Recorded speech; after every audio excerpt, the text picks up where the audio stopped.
Baik, Assalamualaikum warahmatullahi wabarakatuh. Waalaikumsalam. Waalaikumsalam warahmatullahi Waalaikumsalam. Waalaikumsalam wabarakatuh. warahmatullahi wabarakatuh. Selamat pagi dan salam sejahtera untuk kita semua. Yang terhormat Ibu Rizky Nipsi Ramdini, MSI, sebagai dosen pengampu dan rekan yang saya banggakan. Saya dan seluruh anggota kelompok 2 ingin mempresentasikan tugas mata kuliah Anfisman yang bertema Sistem Rangka. Sebelum melanjutkan, izin memperkenalkan diri, saya Sinta Puspitasari sebagai moderator, dan untuk rekan saya, Wawa, eh, silakan memperkenalkan diri. Saya Alvira Naila Ayu Pramaswari sebagai pembaca materi. Kemudian, setelah itu rekannya. Saya Kamelia Safitri sebagai pembaca materi.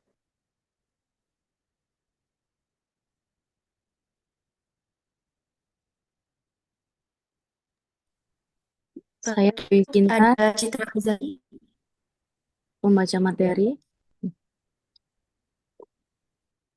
kemudian Intan. Saya Intan Fadila sebagai pembaca materi dan notulen. Baik, untuk materi pertama, silakan untuk menjelaskan materinya. Langsung aja deh.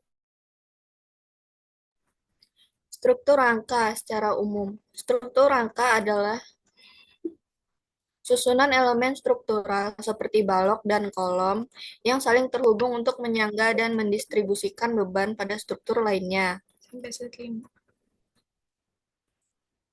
Next. Definisi dan fungsi rangka manusia. Rangka adalah sistem penyokong dan penopang tubuh suatu organisme yang tersusun dari tulang, sendi, dan jaringan ikat lainnya seperti ligamen dan tulang rawan. Fungsi utamanya adalah memberikan struktur dan bentuk tubuh, melindungi organ-organ vital, serta menjadi tempat melekatnya otot yang memungkinkan terjadinya gerakan. Rangka manusia yang terdiri dari sekitar 206 tulang pada orang dewasa merupakan alat gerak pasif yang bekerja sama dengan otot dan sistem saraf untuk menggerakkan tubuh.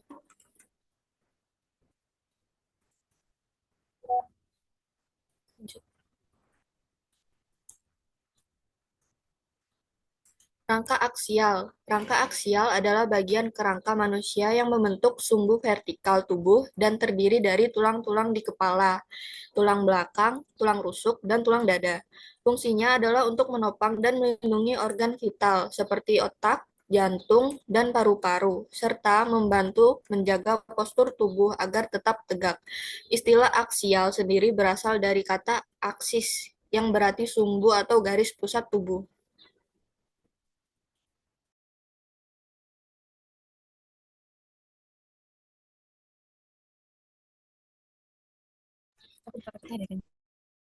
Tulang tengkorak. Tulang tengkorak adalah struktur tulang yang membentuk kepala pada vertebrata yang melindungi otak dan mendukung struktur wajah. Tengkorak terdiri dari 22 tulang, termasuk tulang karnial yang melindungi otak dan tulang wajah yang membentuk wajah. Tulang tengkorak terbagi atau tulang kepala, fungsinya untuk melindungi otak dan terdiri dari 8 tulang, yaitu tulang frontal, parietal, temporal, occipital, sphenoid, dan ejah hidung, pipi, mulut, dan rahang. Terdapat 14 tulang. Terdapat 14 tulang wajah, termasuk tulang nasal 2, maksila 2, zigomatik 2, lacrimal inferior 2, formel, dan mandibula.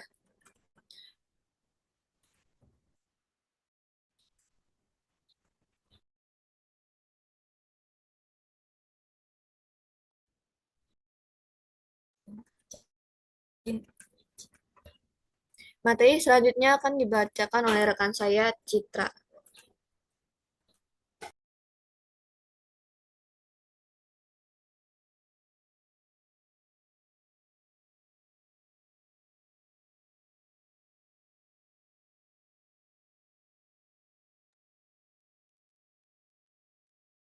Tadi bisa ulangi nggak? Gimana, Cit?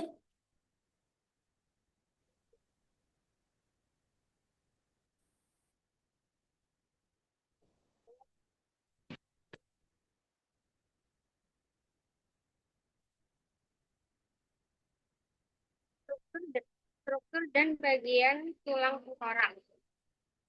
Itu ada frontal atau tulang dahi, fungsinya melindungi otak bagian depan dan membentuk dahi.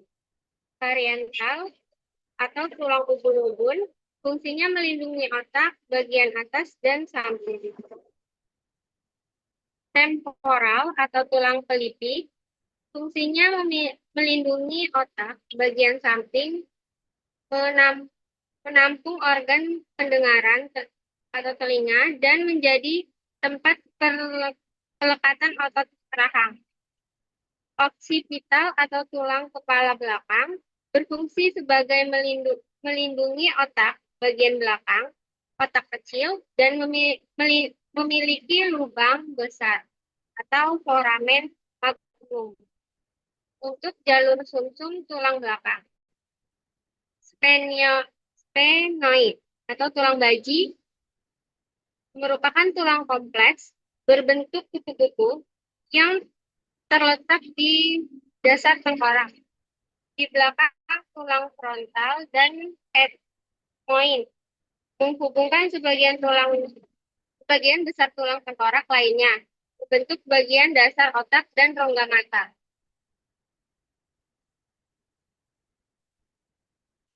Kemudian struktur dan bagian tulang tengkorak.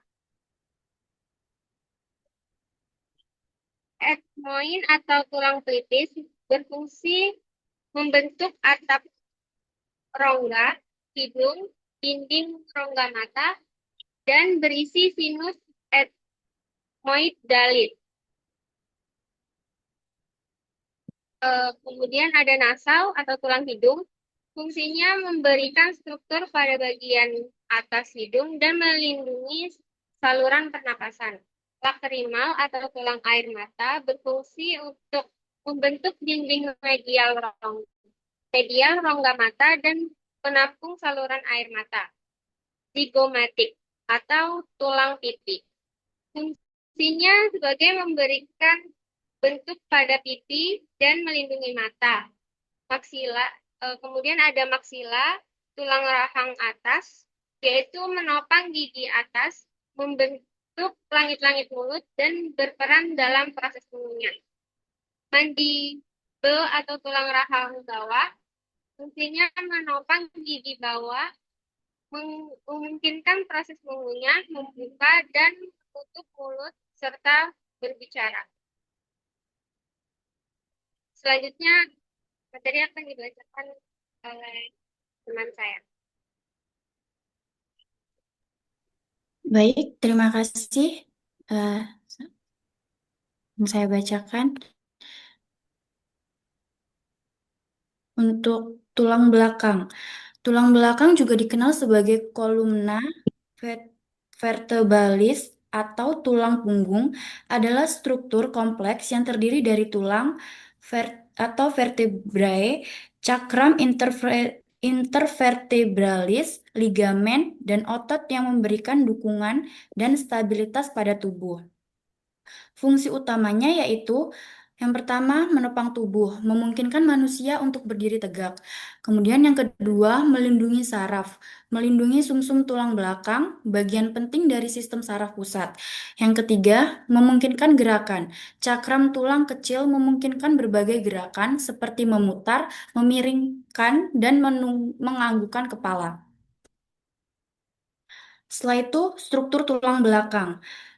Ada atlas, first cervical vertebra, kemudian ada eh, axis, second cervical vertebra, kemudian ada rib facet, kemudian ada intervertebral disc, kemudian ada intervertebral foramen. Setelah itu ada struktur tulang belakang, ada spinous process, ada transverse proses, kemudian ada cervical vertebrae, kemudian ada thoracic vertebrae, ada lumbar vertebrae, dan ada pelvic curvature, dan ada coccyx. Kemudian untuk rekan saya, silakan bisa dilanjutkan.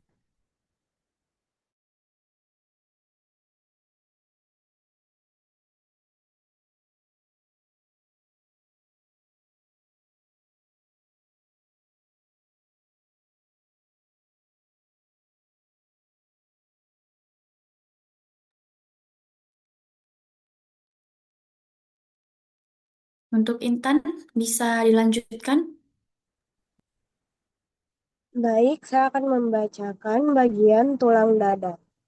Tulang dada atau bisa disebut sternum adalah tulang pipih yang terletak di tengah dada dan terhubung ke tulang rusuk melalui tulang rawan. Bersama dengan tulang rusuk, tulang dada melindungi organ-organ penting di dada seperti jantung dan paru-paru dari kerusakan. Fungsi tulang dada, perlindungan organ, melindungi organ-organ vital di rongga dada termasuk jantung, paru-paru, dan pembuluh darah besar. Pernapasan, membantu dalam proses pernapasan dengan memfasilitas ekspansi dan kontraksi rongga dada. Tempat per, tempat perlekatan otot sebagai tempat perlekatan otot-otot dada dari perut. Next. Struktur tulang dada. 1. Tulang leher.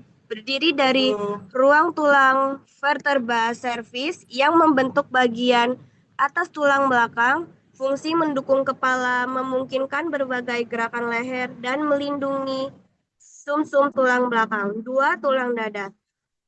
Tulang pipih yang terletak di tengah dada dan menghubungkan tulang rusuk terdiri dari 3 bagian. 1. Manubrium stern bagian atas sternum, 2. Korpus stern badan sternum, 3. Processus xiphoid bagian bawah sternum. Fungsi melindungi organ-organ di dada, jantung, paru-paru, dan menjadi tempat perlekatan tulang rusuk. Next.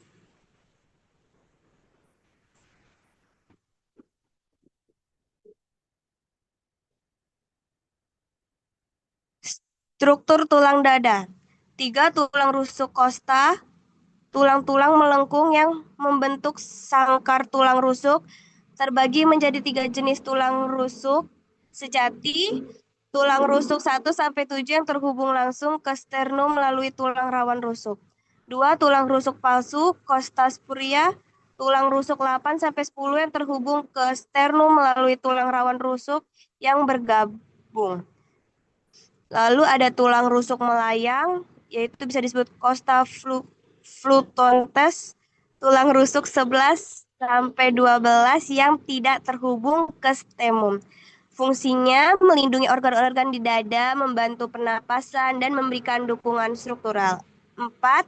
Tulang rawan, bisa disebut cartilago costa, yaitu jaringan ikat yang menghubungkan tulang rusuk ke sternum pada tulang rusuk sejati dan palsu. Fungsinya memberikan fleksibilitas pada sangkar tulang rusuk, kemungkinan gerakan saat bernapas, dan mengurangi tekanan pada sternum.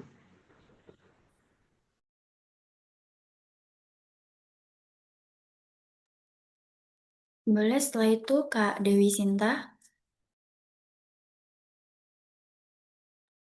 Baik, saya akan menjelaskan tentang rangka apendikular. Rangka apendikular itu adalah kerangka tambahan pada tubuh manusia yang terdiri dari tulang-tulang ekstremitas atau anggota gerak atas dan bawah, serta tulang yang menghubungkan ekstremitas tersebut dengan rangka aksial atau rangka poros tubuh.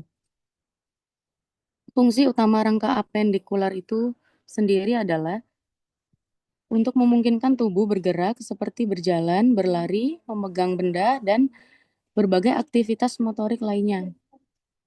Menopang berat badan dan sebagai tempat melekatnya otot. Oke, komponen utama rangka apendikular itu sendiri ada gelang bahu, anggota gerak atas, gelang panggul, dan ada anggota gerak bawah. Next, tulang gerak atas. Tulang anggota gerak atas adalah tulang-tulang yang menyusun anggota gerak manusia, yaitu dengan lengan dan tangan.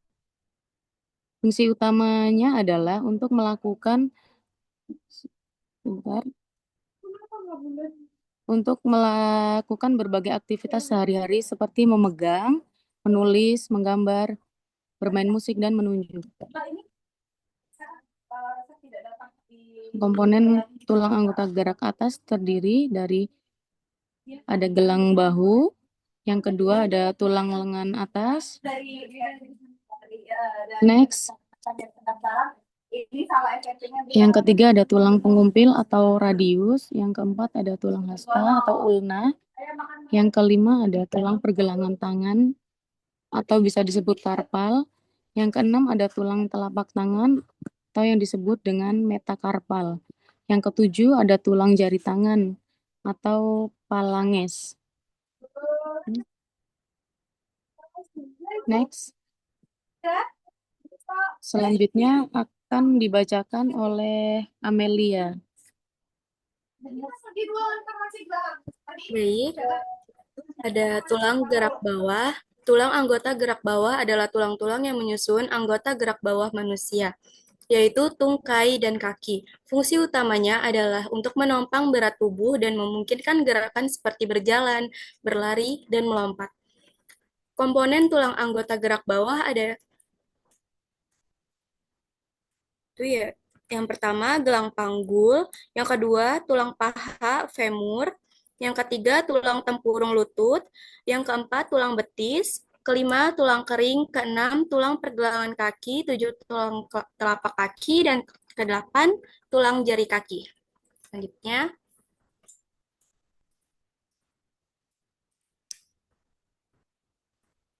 next.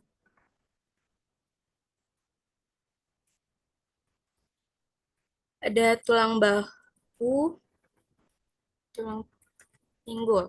Tulang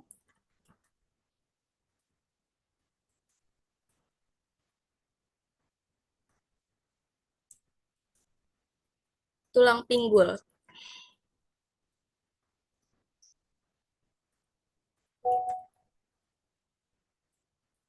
Tulang pinggul juga dikenal sebagai pelvis adalah struktur tulang yang terletak di bagian bawah tubuh manusia, berfungsi sebagai penghubung antara tulang belakang dan anggota gerak bawah. Fungsi tulang pinggul yang pertama, dukungan struktural. Tulang pinggul berfungsi sebagai fondasi untuk tubuh. Yang kedua, perlindungan organ vital. Dan yang terakhir, keterlibatan dalam gerakan. Next. Baik, mohon maaf karena waktu sudah melewati 15 menit. Sekarang waktunya sesi tanya jawab. Pak, izin bertanya. Akan dimulai dari kelompok 1. Kak, untuk pertanyaan kelompok pertama, izin bertanya. Ya, silakan. Saya Siva Ade dari kelompok pertama akan bertanya. Tadi kan di bagian tulang belakang ada salah satu fungsi untuk menggerakkan leher ya. Tapi kok tadi pas di bagian tulang dada juga untuk menggerakkan leher juga. Terus apa sih perbedaannya?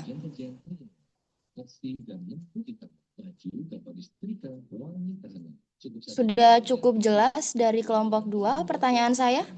Boleh diulang sambil ditulis. Ya, boleh. Jadi kan tadi pada bagian tulang belakang ya, ada kan salah satu fungsi untuk menggerakkan leher. Namun pada bagian tulang dada kok ada juga untuk fungsinya itu menggerakkan leher. Terus apa sih perbedaannya dari kedua tersebut?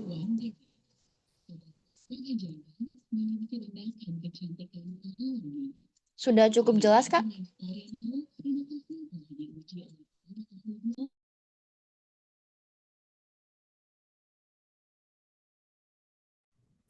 Baik, akan dijawab. Baik, akan saya jawab. Jadi, struktur tulang belakang tuh menopang leher dan kepala, memungkinkan gerakan leher seperti memutar dan mengangguk melalui bentuk dan susunan tulangnya. Ini benar ya? Apakah sudah cukup?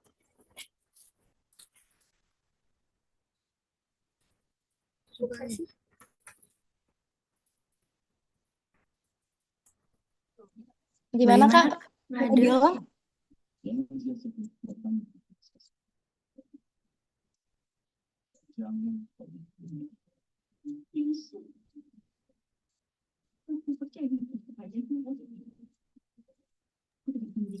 Izin menjawab untuk pertanyaan Siva Ade tadi.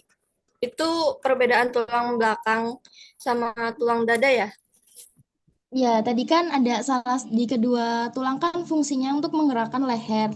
Terus kenapa sih kok saling keduanya itu untuk fungsinya itu untuk menggerakkan leher dan apa sih perbedaannya? Jadi kalau tulang Saya izin belakang itu disebutkan. struktur tulang yang menopang leher dan kepala, serta memungkinkan gerak leher seperti memutar dan mengangguk melalui bentuk dan susunan tulangnya.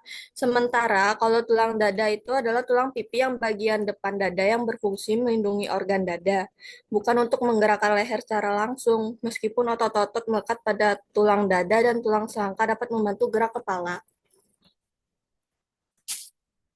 Gimana? Ya, sudah cukup. Terima kasih. Sama-sama. Baik, selanjutnya. Kak, izin bertanya. Sebelumnya izin memperkenalkan diri, nama saya Avia Josephine dari kelompok 4. Mau bertanya, bagaimana sih hubungan tulang tengkorak dengan otak dan juga indera dan juga organ indera?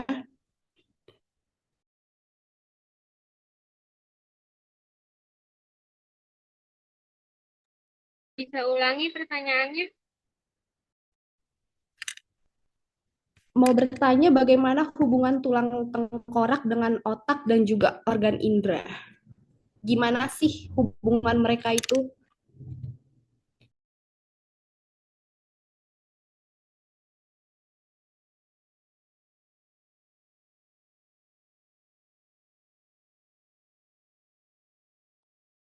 Otak dengan organ apa sih, maaf? Indra ya? Bagaimana hubungan tulang tengkorak dengan otak dan juga organ indera?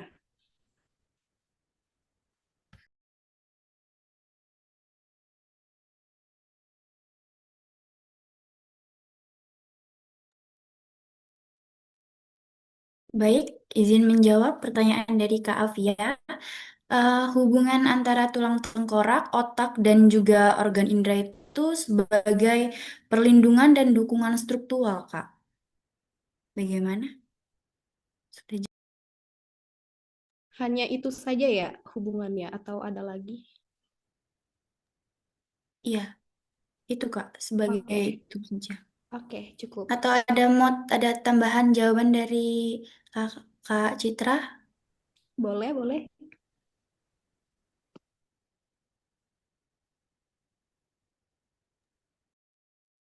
Jadi tulang tengkorak itu adalah perisai tulang yang sangat penting untuk otak karena menjadi pelindung pusat kendali kan otak itu. Dan juga tulang tengkorak itu menyediakan struktur pendukung yang aman bagi gerbang-gerbang senorik tubuh atau organ indera agar dapat bekerja dengan baik. Terima kasih. Apakah sudah jelas? Sudah, Dengar Kak. nggak suara? Terima kasih, Kak. Kak izin bertanya. Ya Kak, Kak, boleh. oke. Sebelumnya kenalin nama saya Wendila dan kelompok 3. Tadi kan di awal tadi kan ada rangka manusia itu bekerja sama dengan otot dan saraf pusat ya Kak ya. Nah, pertanyaannya apa sih peran pentingnya otot itu dalam rangka manusia gitu? Udah, sekian. Terima kasih.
Izin menjawab, kenapa peran otot pada manusia itu penting?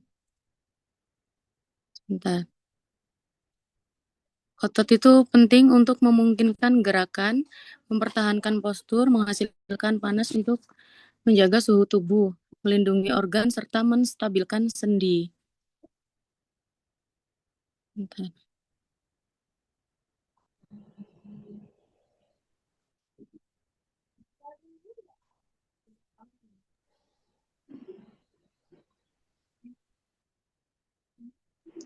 Oke, oke. Makasih ya, Kak, untuk jawabannya. Kak, izin bertanya. Sebelumnya Kak Alia kelompok berapa? Kelompok 3. Oh, baik. Terima kasih, Kak. Ya, boleh Kak Atika. Silahkan.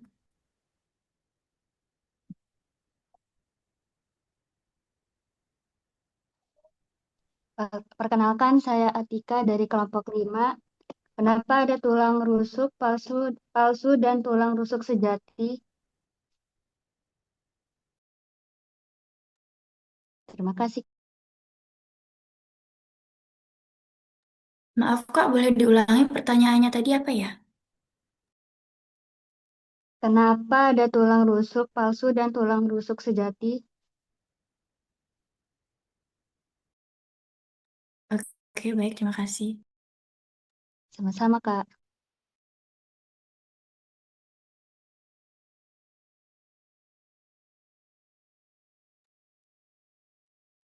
Maaf, boleh diulangi?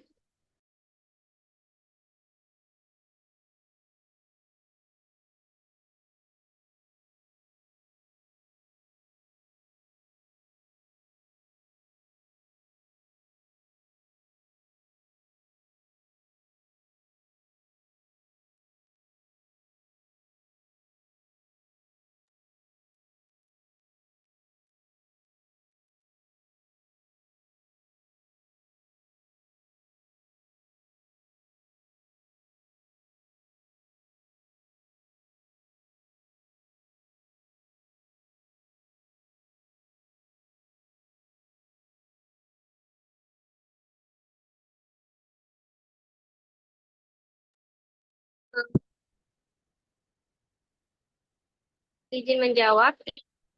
Jadi, kenapa ada tulang rusuk sejati dan tulang rusuk palsu itu karena rusuk sejati kan tadi sudah dijelaskan bahwa tulang rusuk itu C1 sampai hingga nomor 7 ya di sperum. Itu fungsinya melindungi organ-organ vital di dada seperti jantung dan paru-paru. Yaitu melekat langsung ke tulang rawan kosta masing-masing. Sedangkan kalau tulang rusuk palsu itu tulang rawan kosta mereka bergabung dengan tulang rusuk ketujuh hingga tidak menempel langsung ke sterum. Apa bisa dipahami atau belibet? Sudah, Kak, bisa. Kasih ya, Kak. Terima kasih.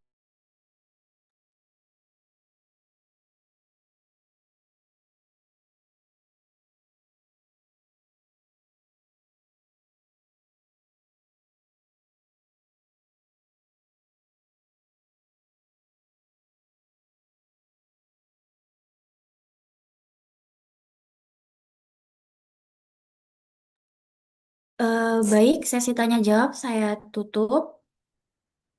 Terima kasih atas perhatian dan partisipasinya. Semoga presentasi ini memberikan inspirasi dan pengetahuan baru bagi kita semua. Dan kelompok saya meminta maaf apabila ada salah kata. Sekian, saya akhiri. Wassalamualaikum warahmatullahi wabarakatuh. Waalaikumsalam. Waalaikumsalam warahmatullahi wabarakatuh.